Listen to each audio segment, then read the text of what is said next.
What's up, folks? It's your girl, Mystic Beauty. I know a lot of you guys don't know me by this just yet, but you soon will. Um, I'm gonna be releasing more and more content just to go along with this new branding or naming change that you'll start to see. Um, but today, I wanted to come on and talk about debunking old programming and giving you a tip um, that's a loophole in this whole thing, how to get past childhood trauma without doing all of that back work, and seeing the returns on this new tip or loophole that I'm going to share with you. So if you're interested, stay tuned. I think everyone can gain some good headway with some of the tips that I'm going to share. So, like I said, stay tuned. All right, so I'm back. Same location, nothing has changed. But so I want to go into things that kind of like plague us as people. And it's interesting enough, me and my mother, we always have these very deep, um, very soul finding conversations. And something that I was sharing with her that I got from a book that I read probably maybe like 6 to 7 months ago that I read it, and it was called Untethered Souls. And a part of the book made this statement, or just a little blurb out of the book made this statement that says, if you are the one that's, and this is talking about your inner thoughts, if you're the one that's talking and you're the one that's listening, why do you have so much to say? And this is just in your mind, you think about things, and you could even be talking to yourself about things. But if you're the one that's doing all the thinking, the one talking, why do you need to tell yourself these things all over again? It's kind of redundant, right? So it later leads into these thoughts of, okay, well, is the voice really me that's talking? Is it someone else? Is it something that has been programmed in me to think that it's me? Or, there's a lot of different thoughts and conclusions behind that statement. But that was the beginning start of where I'm taking, this content or this information. So we're just going to start there. And that's just food for thought, if anything, that, your thoughts propel you forward or backwards. So if you're thinking about something, for instance, in the past that has occurred to you, and maybe it wasn't so pleasant, based off of how you're thinking about it right now determines what's going to be going on in the next moment, the next seconds. So it all is a precursor to your developmental stages of life. So your time is being determined by how you're spending your time in your mind. So I said that to say that there is a loophole through all this, and this is something that I'm really wanting to hone in with other people because it is my tactic. It is my go-to. Although there's some things that are in me that need to, you know, uh, go the old school route and dig it out, talk about it and, cry about it, just get it out your system. But I find that there is a loophole in all this where you ain't got to do all of that. And I think people feel that, yeah, they don't want to do all that, but they don't want to address the simple fact that if you're choosing not to do anything about it, then you're deciding that either you're going to be one way or the other way, meaning you're going to have anytime this scenario presents itself, you're either going to go the way that's most sensitive to it or the way that's just nonchalant and just like, let's move on. Like, this does not affect me. And that's what I want people to be able to gain from this tip that I'm giving, is that you're able to move on from negative experiences that could have been negative in a specific mindset, but in a set mindset, meaning you've already set the palette for who you're going to be, how you're going to react to scenarios, just how you want things to play out for you, no matter what the circumstances are. So you get fired from your job, no matter what, you ain't about to make a big fuss about it. You're just going to be accepting, because that's the personality and persona that you want to hone in on. You want to be accepting, willing to grow, and willing to see life in its beauty. If those are the things that you want to coin yourself on, then you have to learn how to manifest the existence of that all the time. And that's what builds true self-awareness. When you decide what self is and what you want self to look like, and being able to consistently maintain the stream of that view. And it's not the view of what other people think it looks like to you, it's what you think it looks like to you. And that's the key, because back to this mental voices, there are layers to your thoughts, your emotions, and how you interact in this world. And if you peel back those layers, and meaning the layers are, your societal thoughts, could be, or what someone else thinks you're thinking, what you're thinking, and then there's this middle place of what is just it, what is.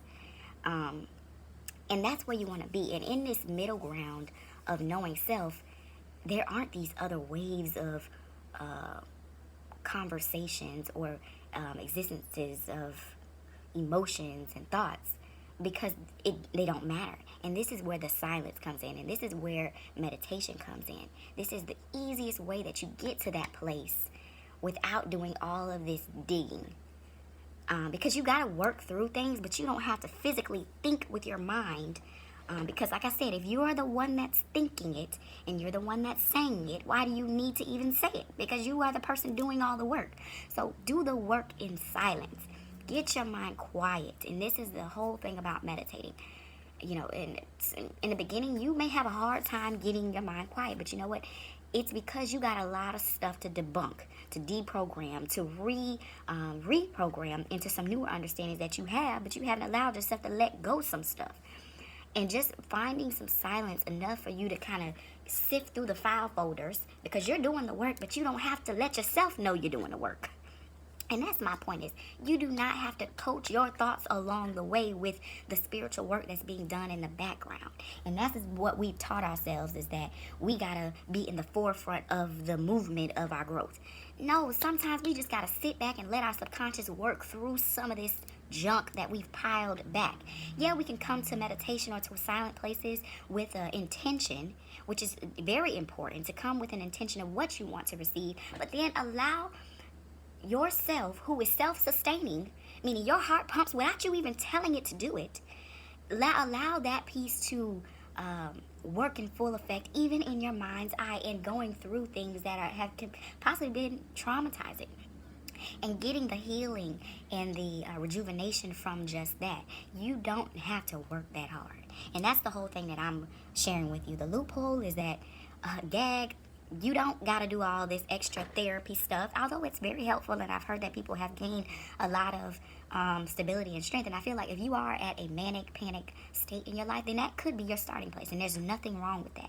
But if you feel like you are at a sustainable place where you can go at least 8 hours without feeling that manic and panic experience on a day-to-day basis, then I feel like at some point you're able to manage some things in your mind.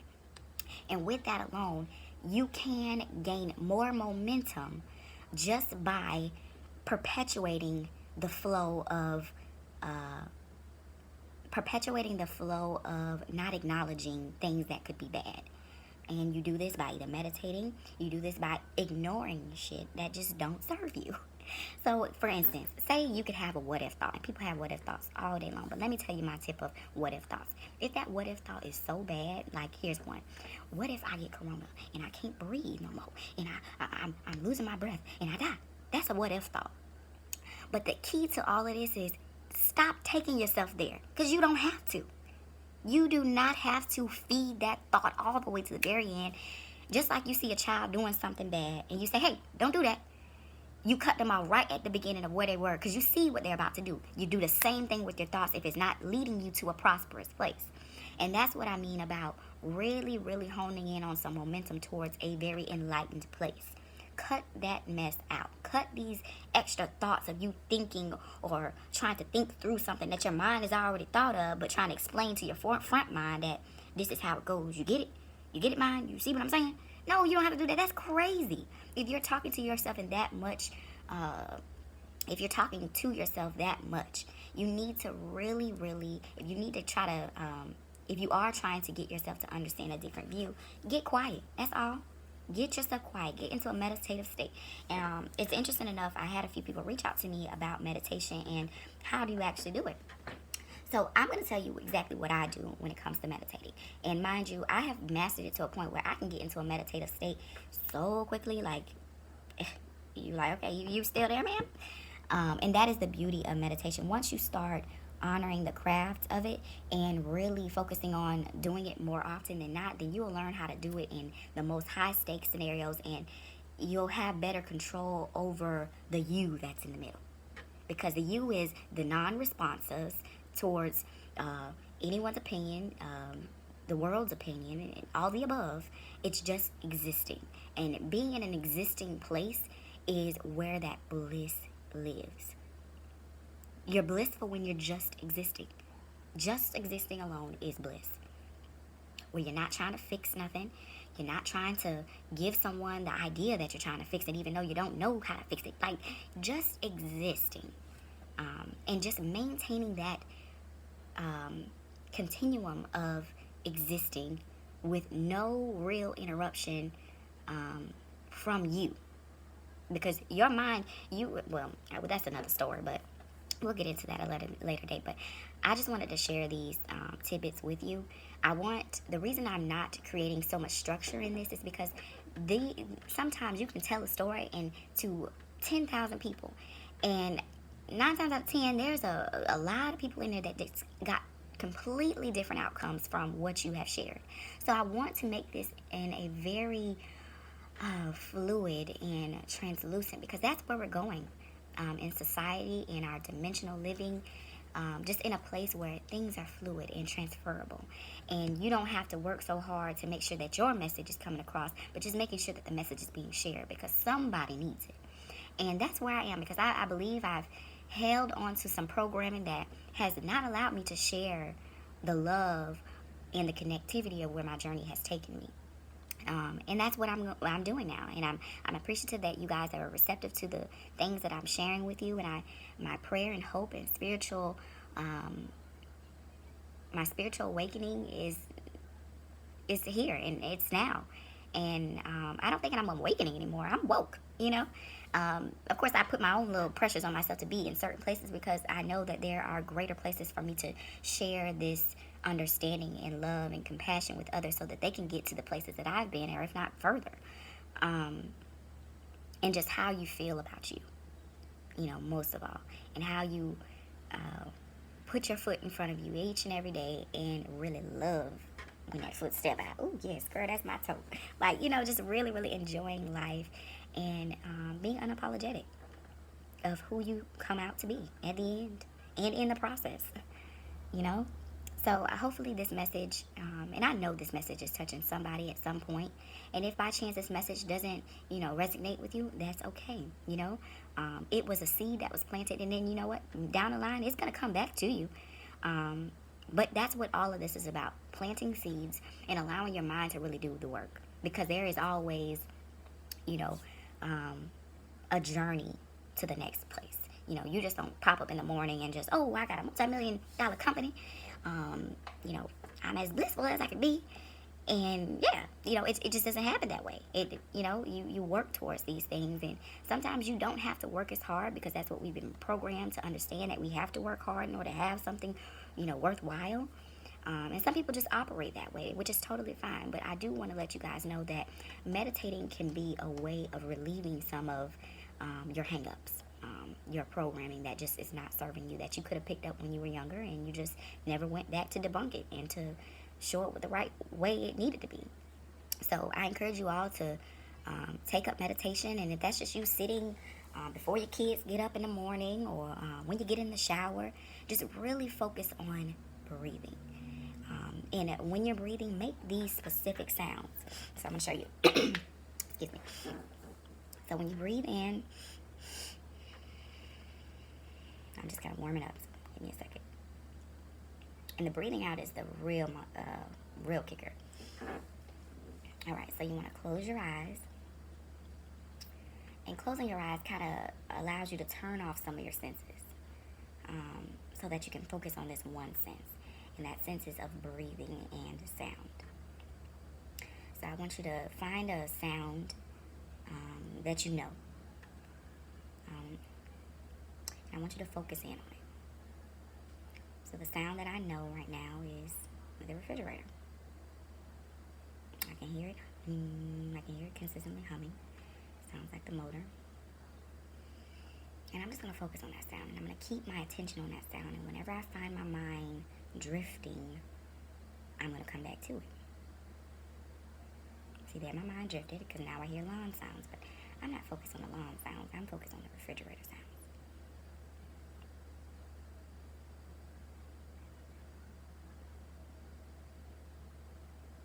Alright, so once you kind of gain some momentum in being able to focus on that one sound, I want you to then focus on breathing in listening to that one sound. And when I say breathing, yeah, we're breathing, all together, because if it wasn't, we would be dead. But this is more in deep breath, in cleansing breath, getting in oxygen and letting it out. So, holding it for maybe 2 to 3 seconds. 1, 2, 3. I don't know if you noticed that sound that I ejected when I let go of my breath. But that sound is one, soothing to the soul, but also relieving to the spiritual eye. It's allowing you to let go of some stress and strain. You don't even got to know the topic of the stress and strain, but it allows you to release. So once again, in, hold it, 1, 2, 3, release.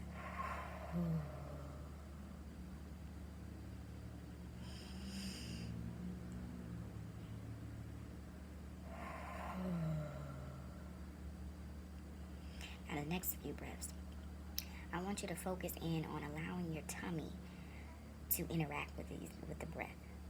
So allowing your stomach to protrude when you're blowing out and incline when you're coming in.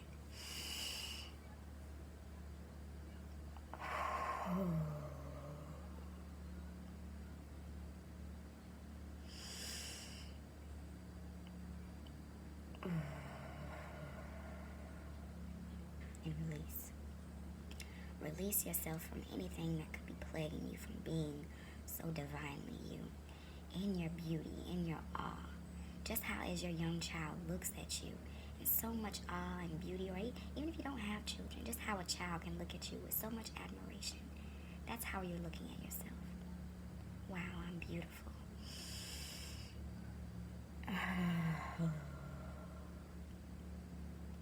I'm perfect.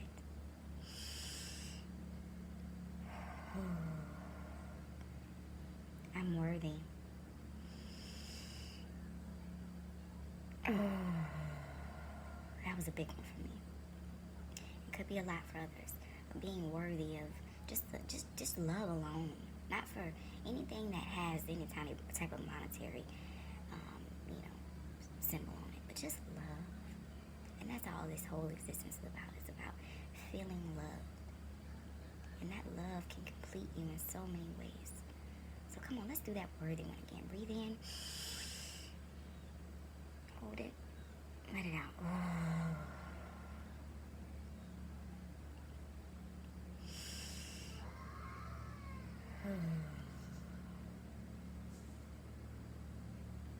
Yeah, that's love.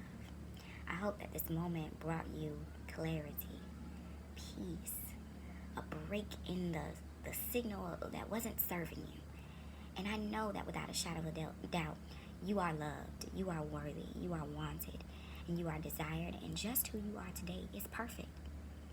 You are amazing. You are successful. You are growing. You are evolving. And I love you. People around you love you. And there's so many things that the world wants to know about you. So don't be afraid to share them, or don't be in apprehension that people won't be accepting of them, because, honey, we need them. So share them with us all. Show us just how beautiful you are. It's good to hold on to some beauty, because it quantifies, it rises and it lifts, so that when you are able to share it, it's radiating at a level that's just unfathomable, unmeasurable, and I'm excited to see it. So share it with us all. Soon I'll be coming back on here and kind of closing this out. So stay tuned. All right. I am so glad you stuck around. I hope this message was food for your soul, for your spirit, and I hope that you come again. Soon in my local area, I am going to be holding a meditation session, and I'll be releasing information on where that location is, and we are going to hone into this beauty of this world and where we are. Like, honey, we are in the best times of our life, and life is amazing. Like, you are amazing. The love that you have within you is utterly pure And I just want people to be able to share their love in the purest form more often than not. So until next time, I'm sending everyone peace, love, and light, and I'll talk with you later. Bye-bye.